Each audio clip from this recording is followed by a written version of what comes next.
Hello दोस्तों, स्वागत है आप सभी का यस कहानी 369 में। आज की कहानी है 6 बेटियों का बाप। 5 बेटियों की माँ होना कोई मामूली बात नहीं होती। सबसे ज्यादा मुश्किल तो तब बढ़ती है जब पति ही बेटियों से नफरत करता है। पहली बेटी पैदा हुई तो ससुराल वालों ने झूठे मुंह मुबारकबाद दी थी, मगर एक के बाद एक बेटियों की पैदाइश से ससुराल वालों ने मेरा जीना मुश्किल कर दिया था। शायद जिस गांव में मैं रहती थी वहां पर एक औरत को सम्मान तभी दिया जाता है जब वह बेटियों के साथ बेटों के भी मां बने। जब मेरे पास चौथी बेटी पैदा हुई तो पति ने उस बेटी को देखना भी गवारा न किया और सास मुझे अस्पताल में अकेला छोड़कर वापस आ गई। जब तबीयत ठीक हुई तो अपनी फूल सी बेटी लेकर मैं खुद ही घर की तरफ बढ़ी। जब मैं अस्पताल से बाहर निकली तो एक गरीब बूढ़ी औरत बाहर बैठी थी। मुझे देखकर खुश हुई और बच्ची को मांगने लगी। मैंने बच्ची को दे दिया तो कहने लगी, परेशान मत हो, एक दिन तुम्हारा पति तुझे जरूर मानेगा। मैं थोड़ा सा मुस्कुराई। घर आते ही मुझ पर मुसीबत टूट पड़ी थी। पति ने मेरा स्वागत थप्पड़ मारकर किया था। सास ने मुझसे मेरी बेटी को लेकर बिस्तर पर पटकने के अंदाज में रखा और कामों को मेरे हाथ में पकड़ा दी। मेरी जेठानी जो 3 बेटों की माँ थी, बात बात पर बेटों की माँ होने का रोब जमाया करती। मैं खामोशी से सब्र का घूंट पीती रही। जिंदगी गुजरने लगी। मेरी बच्चियों को बाप और दादी का प्यार नहीं मिला। अक्सर मैं सोचा करती कि बेटियां भी तो भगवान की बनाई हुई होती हैं। सब कुछ भगवान के हाथ में होता है, जिसे चाहे बेटा दे, जिसे चाहे बेटी दे। फिर क्यों इसका कसूर एक औरत को ही ठहराया जाता है। धीरे धीरे समय बीतता गया और मैं एक बार फिर से प्रेग्नेंट हो गई। 4 बेटियों के बाद अब मेरी भी यही राह थी कि अब मुझे भगवान बेटा दे दे, ताकि इस बार मैं सास और पति के भरोसे पर उतर सकूं। समय जैसे जैसे गुजर रहा था, मेरा डर बढ़ते चला जा रहा था। मेरे पति मुंबई में काम करते थे। इस बार तो उसने साफ साफ कह दिया था कि अगर इस बार भी तुमने बच्ची को जन्म दिया तो मैं तुम्हें डिवोर्स दे दूंगा। उनकी इस धमकी से मेरा शरीर कांपने लगा था। मैं पूरा दिन रोती रही थी और भगवान से प्रार्थना करती रहती, पर शायद मेरी मुसीबतें अभी खत्म नहीं हुई थी। उस रात जब अस्पताल में मुझे होश आया तो नर्स मेरे सर के पास खड़ी थी। मुझे होश आता देखकर मुस्कुराते हुए बोली, मुबारक हो आपको, आपने एक प्यारी सी बेटी को जन्म दिया है। उसके यह शब्द मुझे सदमे में ले जा चुके थे। मेरी आंखों से आंसू बह रहे थे। एक बार फिर मैं अपनी और मेरी बेटी एक खतरनाक पाप की सजा भुगतने वाले थे। मेरा दिल चाह कि मेरी सांसें वहीं रुक जाए और मैं इस मुसीबत से बच जाऊं, मगर यह मुमकिन नहीं था। वह नन्ही गुड़िया रो रही थी। मैं उसे सीने से लगाकर रो रही थी। काश वह किसी और के यहाँ जन्म ले होती। यहाँ बेटे की सूरत मेरी गोद में डाल दी जाती, लेकिन मैं भगवान की राह में राजी थी। यह 5 फूल मुझे मेरी जान से भी बढ़कर थी, मगर अब मैं पति और सास से तंग आ चुकी थी। अस्पताल के बाहर बैठी औरत मेरी हालात देखकर इस बार उसने बच्ची को नहीं मांगा था, बल्कि दुआ देते हुए बोली, भगवान से कभी उम्मीद मत छोड़ना। बहुत जल्द तुम्हारे दिन फिर जाएंगे। मैं दिल ही दिल में दर्द की सांस खींचती हुई सर को हिलाई। रात के 8:30 बज चुके थे जब मैं रिक्शे में बैठकर अकेली घर तक पहुंची थी। मेरा शरीर कांप रहा था। मैं हिम्मत करके दरवाजे पर आई। एक बार, 2 बार, यहाँ तक कि 1 घंटा गुजर चुका था, मगर किसी ने आकर दरवाजा नहीं खोला। अंदर से मेरी बेटियों के रोने की आवाज आ रही थी। अंधेरा हो चुका था, मगर किसी ने भी दरवाजा नहीं खोला। मैं भी दरवाजे से टेक लगाए बैठी रो रही थी। आधी रात को मुझे दरवाजा खोलने की आवाज आई। मैं झट से उठकर खड़ी हो गई। दरवाजा मेरी बड़ी बेटी ने खोला था। मैं फौरन अंदर आई और उससे लिपट कर रोने लगी। मेरे ना होने पर उन चारों ने ना जाने कौन कौन से जुल्म बर्दाश्त किए होंगे। मेरा पति बेखबर सो रहा था। मैं भी खामोशी से अपनी 5वीं बेटी के साथ कमरे में जाकर सो गई। कमजोरी और थकान से मैं जल्दी ही गहरी नींद में सो गई। मेरी आंख तब खुली जब मेरे पति रूपेश ने मुझे मेरे बालों से पकड़कर उठाया था। मैं पहली बार उनका गुस्सा देखी थी। मुझे डर लगने लगा था। मैं ऐसा लगता जैसे मुझे जान से ही मार देगा। रूपेश मुझे घसीटता हुआ कमरे से बाहर लेकर आया। मेरी बेटियां यह देखकर रोने लगी, जबकि सास उन्हें डांटकर चुप करवाने लगी। मेरा पति बोला, किसके कहने से तू इस घर में दाखिल हुई है? मेरे घर के दरवाजे अब तुम्हारे लिए बंद हो चुके हैं। अपनी बेटियों को लो और मेरे घर से निकल जाओ। सास भी मेरे बेटियों को धक्के देकर घर से निकालने लगी। मैं हाथ जोड़कर उनके कदमों में गिर गई। यह घर ही मेरा सब कुछ था। मैं 5 बेटियों को लेकर आखिर कहाँ जाती? मेरा पति घर से निकाल चुका था। मैं बेटियों के साथ वही दरवाजे पर बैठी रो रही थी कि तभी मुझे सास के चिल्लाने की आवाज आई और फिर मेरे पति की आवाज सुनकर मुझे कुछ दुर्घटना का एहसास हुआ। मेरी सास पांव फिसलने से गिर चुकी थी और उनका सर किसी चीज से लगकर फट चुका था। मेरा पति घबराकर रोता हुआ उन्हें डॉक्टर के पास ले जाने लगा, मगर कुछ देर बाद ही बहुत बुरी खबर मिली कि सास के सर पर गहरी चोट लगने की वजह से मृत्यु हो चुकी है। भले ही मेरे पति ने मेरे और मेरी बेटियों के साथ अच्छा नहीं किया था, मगर उस वक्त उन्हें तकलीफ में देखकर मैं उनका गम बांटने लगी।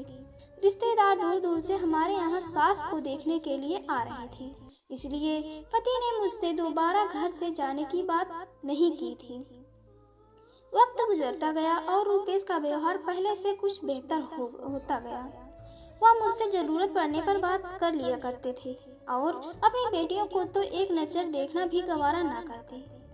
मैंने नोट किया था कि वह अब दूसरी औरतों में ज्यादा दिलचस्पी लेने लगे हैं। मेरे सर पर अब एक और खतरा गिर चुका था। कहीं वह बेटे की चाह में दूसरी शादी ही न कर ले। मेरी बेचैनी दिन ब दिन बढ़ती चली जा रही थी और एक दिन ऐसा भी आया जब मेरा सोचना सही साबित हो गया। मेरे पति मेरे पास आया और संजीदा शब्दों में बोला, मम्मी को गुजरे हुए 3 माह हो चुके हैं और अब मुझे वापस मुंबई भी जाना है। मैं मुंबई जाने से पहले दूसरी शादी करना चाहता हूँ, क्योंकि तुम तो बेटियां पैदा करने की मशीन बनी बैठी हो। यही ख्वाहिश मेरी माँ भी दिल में समाये दुनिया से चली गई। पति का यह शब्द मेरा खून खौला दिया था। पहले की मुसीबतें कम थी जो अब मेरे सर पर सौतन भी लाना चाहते थे। मैं उन्हें समझाने लगी, मगर वह उल्टा सोच रखने वाले इंसान मेरी बात कहाँ सुनते। उस रात मैं बहुत रोई। मुझे मेरी जिंदगी का एक बोझ लगने लगी थी। मेरा दिल चाहा कि मैं खुद को इस दुनिया से आजाद कर दूं, मगर जब ख्याल अपनी बेटियों का आता तो फिर इस इरादे को भुला देती। सुबह हुई तो मेरा शरीर बुखार से तड़प रहा था। पहले तो पति ने ध्यान नहीं दिया, मगर जब मेरी तबीयत ज्यादा बिगड़ने लगी तो मुझे डॉक्टर के पास ले गया। मुझे हैरानी तब हुई जब डॉक्टर ने कहा कि आप माँ बनने वाली हैं। उसके बाद यह शब्द मुझे कोई खुशी नहीं दे रहे थे, बल्कि उल्टा मेरी मुसीबतें बढ़ा रहे थे। मेरे पति को आज रात वापस मुंबई जाना था। जब उसने यह खबर सुनी तो खामोशी से मुझे घर ले आया। घर लाकर तेज आवाज से कहने लगा, अगर इस बार तुमने बेटा जन्म दिया तो ठीक, वरना अगर बेटी हुई तो मार देना या फिर जिंदा दफन कर देना, मगर इस घर में मत आना। अगर मेरी बात के खिलाफ हुई तो तुम्हारी 5 बेटियों को ऐसी जगह भिजवा दूंगा जहां से तुम दोबारा कभी उनसे मिल नहीं पाओगे। पति की शर्त सुनकर मैं दंग रह गई। रूपेश मुंबई चला गया था और मैं डर का शिकार हो चुकी थी। जैसे जैसे वक्त करीब आ रहा था, मेरा दिल धड़कता जा रहा था। मैं हर समय यही प्रार्थना करती कि इस बार मुझे बेटा मिल जाए। मेरे घर में एक और बेटी आने का मतलब था बाकी की 5 बेटियों से भी हाथ धो बैठाना। मैं नन्ही सी जान को किसी भी तरह मौत के घाट नहीं उतार सकती थी। समय पूरा हुआ और मैं भगवान से प्रार्थना करती अस्पताल में चली आई। मुझे इस बार बेटा ही चाहिए था, मगर शायद भगवान को कुछ और ही मंजूर था। एक बार फिर मैंने बेटी को जन्म दिया था। पति का बार बार आता फोन मैं काट दे रही थी। उसे क्या बताती कि आप छठी बेटी के बाप बन चुके हो। मेरे लिए यह बिल्कुल भी आसान नहीं था, मगर अब मैं दिल पर पत्थर रखकर फैसला कर चुकी थी। मैं इस बेटी को अपने साथ नहीं लेकर जाऊंगी। मैं इस मासूम बच्ची को मारने का सोच भी नहीं सकती थी और ना ही उसे जिंदा दफन कर सकती थी। मुझे कोई बीच का रास्ता निकालना था और यह काम शायद मेरे लिए दुनिया का सबसे मुश्किल काम था। मैं अस्पताल से बाहर निकली, सामने वही गरीब औरत बैठी थी। ना जाने उस वक्त मैंने दिमाग में क्या सोचा। मैंने उस गरीब औरत को अपने साथ ले लिया और अस्पताल से हटकर दूसरी जगह पर चली आई। वह औरत हैरान थी, मगर जो बात मैंने उससे कहा उसे सुनकर वह एकटक मुझे देखने लगी। कुछ देर खामोश रहने के बाद उसने हाँ में सिर हिलाया और मेरी बेटी को मेरी गोद से उठा लिया। मेरा दिल उस वक्त टुकड़ों में बट गया था। एक माँ के लिए अपने बच्चे को खुद से जुदा करना बिल्कुल आसान नहीं होता। मैं दिल पर पत्थर रखकर घर की तरफ वापस आ गई। घर पहुंचते ही रुपेश का फोन आया। शायद वह मेरे जवाब का इंतजार कर रहा था। मैंने डरते हुए उसे बताया कि मैंने एक बेटी को जन्म दिया है। रुपेश उसके जवाब में कुछ ना बोला और कुछ देर बाद वह कॉल काट चुका था। वक्त गुजरता गया और रुपेश को गए हुए 3 साल बीत गए। इस दौरान वह एक बार भी वापस कश्मीर नहीं आए थे और ना ही मुझसे कभी बात करने की कोशिश की थी। हर महीने पैसे जरूर भिजवा दिया करते थे, जिससे मेरा और मेरी बच्चियों का गुजारा हो जाया करता था। मुझे दोबारा वह गरीब औरत कहीं नजर न आई थी और मेरी 5 बेटियां मेरे पास मौजूद थीं, मगर मुझे रह रहकर उस बच्ची की याद सताती रहती थी, जिसे मैंने 3 साल पहले एक गरीब औरत को दे दिया था। अब तो लोग तरह तरह की बातें करने लगे थे। कुछ का कहना था कि रुपेश मुंबई में किसी दूसरी लड़की से शादी कर ली है और मेरे भांजे बता रहा था कि रुपेश की दूसरी पत्नी ने बेटा पैदा हुआ है। इन लोगों की बातें मुझे परेशान कर रही थी। मैं जब भी पति को कॉल करती वह मेरा फोन नहीं उठाते थे। अब तो उन्होंने पैसे भेजना भी बंद कर दिया था। अब भीख मांगने की नौबत आ चुकी थी। जब घर में पूरे खाने पीने की चीज खत्म हो गई थी तो मैंने खुद काम करने का फैसला किया। जहाँ भी काम मांगने जाती तो लोग मेरा मजाक उड़ाते कि पति मुंबई में लाखों कमा रहा है और पत्नी घरों में नौकरी ढूंढ रही है। पति का इंतजार करते करते 18 साल बीत गए। मैंने अपनी 3 बेटियों की शादी कर दी थी। 18 सालों में मैंने झाड़ू पोछा करके अपनी बच्चियों को पाल पोस कर बड़ा किया था, जबकि पति ने इस दौरान एक बार भी पलट कर नहीं देखा था। सोमवार का दिन था जब मैं भगवान की पूजा कर रही थी। अचानक दरवाजे पर दस्तक हुई। जब मैंने दरवाजा खोला तो एक पल के लिए मैं सदमे में चली गई। मेरा पति रुपेश 18 साल के बाद मेरे सामने खड़ा था। मुझे देखकर हल्का सा मुस्कुराया और अंदर आ गया। उसने घर आते ही मुझसे बिना कुछ बात किए सिर्फ इतना कहा, अब हमेशा हमेशा के लिए कश्मीर वापस आ चुका है और अब सारा कारोबार यही करेगा। मुझे तो हैरत तब हुई जब उसने कहा कि वह पिछले 2 महीने से कश्मीर में ही आया हुआ था। मैं खामोशी से उसकी बातें सुन रही थी। वह अपने बैग से कपड़े निकालकर फ्रेश होने चला गया था। 18 सालों में मुझे रुपेश के बिना जीने की आदत हो चुकी थी, मगर तकलीफ तो तब हुई जब उसने आकर एक बार भी अपनी बेटियों के बारे में ना पूछा और ना ही मुझसे यह पूछा कि इन 18 सालों में मैंने कैसे अपना और उनका पेट भरा। शायद यहाँ भी मुझे ही सब्र करना था। रुपेश बाहर निकला और कुछ ऐसा शब्द बोला उसे सुनकर मेरी सांस रुक गई थी। वह कहने लगा कि वह कश्मीर में एक लड़की को पसंद कर चुका है। उसका नाम पूजा है।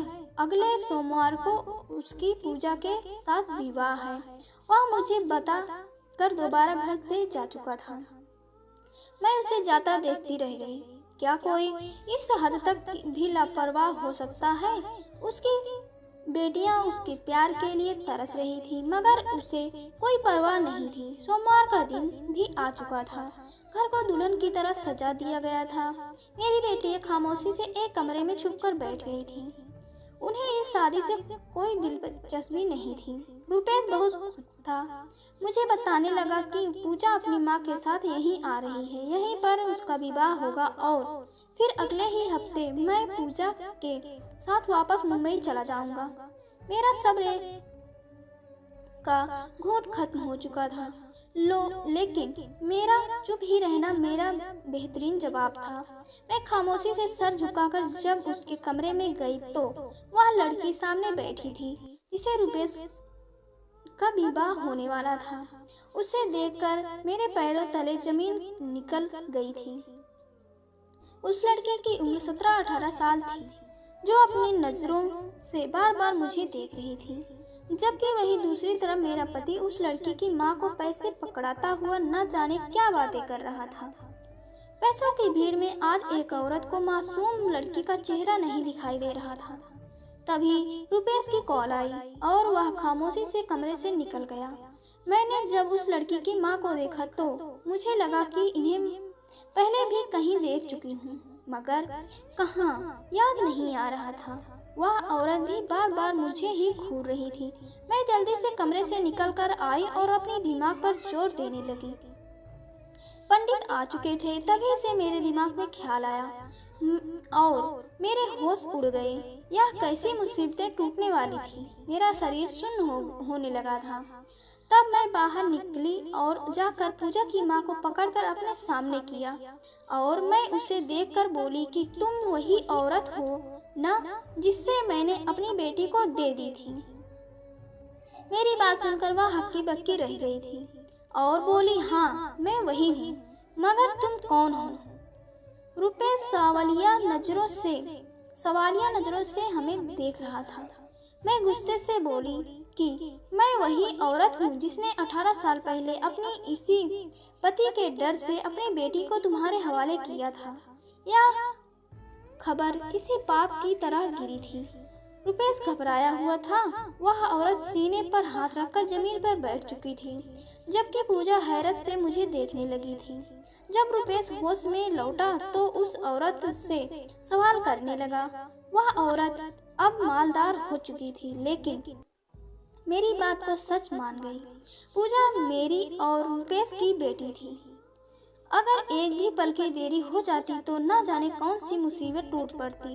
रुपेश अपना बाल पकड़ता जमीन पर गिर चुका था और होश आते ही घर से बाहर निकल गया था। उसको बेटियों से नफरत थी, मगर जो पाप करने जा रहा था वह बहुत बड़ा था। पूजा जमीन पर बैठी रो रही थी और मैं बेबसी से उसे रोता देखकर उसे सीने से लगाकर रोने लगी। रुपेश को घर से गए काफी देर हो चुका था। 2 दिन गुजर चुके थे और फिर दरवाजे पर एम्बुलेंस आई, जिससे रुपेश को उतार कर घर लाया गया। उसका 2 दिन पहले एक्सीडेंट हुआ था। उसकी एक टांग टूट चुकी थी। उसकी जुबान दांतों में आकर कट चुकी थी। वह अब बोल नहीं सकता था। जैसा भी था, मेरी बच्चियों का बाप था। बेटियां कहाँ बाप को तकलीफ में देख सकती हैं। जब जब मेरी बेटियां रुपेश की सेवा करती, वह नजर झुकाकर रोने लगता था। पूजा से उसने दोबारा कभी नजर नहीं मिलाया था और न ही पूजा कभी रुपेश के सामने जाना चाहती थी। कुछ दिनों के बाद रुपेश ने अपना सारा धन अपनी 6 बेटियों के नाम कर दी और अपनी बेटियों से माफी मांगी और अब सब खुश रहने लगे। और मेरे प्यारे दोस्तों, कहानी यहीं तक। आप सभी को कहानी कैसी लगी हमें कमेंट करके जरूर बताएं। अगर पसंद आए तो लाइक, शेयर और चैनल को सब्सक्राइब करें। और पूरी कहानी सुनने के लिए आप सभी का दिल से धन्यवाद।